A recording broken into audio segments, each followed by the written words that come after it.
Besigye okumuvunaana okubeera ne pisito mu kibuga Nairobi bitujjukiza emboozi ya Museveni gye yanyumya ku ebyo bye yali ayitamu ne bye yakolanga nga muyeekera. Museveni pisito agitwalanga akabonero ak'okuguguuba era mu kitabo kye kya Song the Mustard Seed yategeeza nti okutandika okuyeekera gavumenti yakutandika ng'alina pisito yokka emu bw'eti.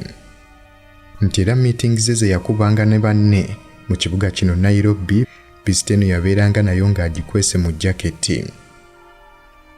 Winnie Byanyima, Executive Director wa UNAIDS, ng'ono yali mukwano gwa Museveni nfanfe nga bakyali mu nsiko bwe yali ng'ayogera ku kuwambibwa kwa bbaawe Dr. Besigye, yategeeza nti Kenya yafuuka ggulu ly'abazigu gye beegirisiza obwegirisiza.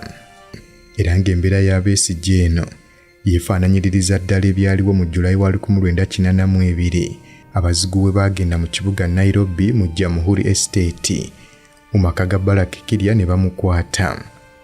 Baraki Kirya ono yali minisita mu kabinenti y'Obote yasooka.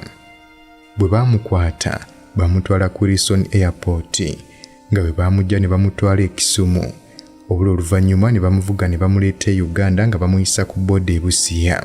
Ono baamutwala mu kkooti ey'owaggulu mu Kampala era naggulwako emisango gy'okulya mu nsi olukwe.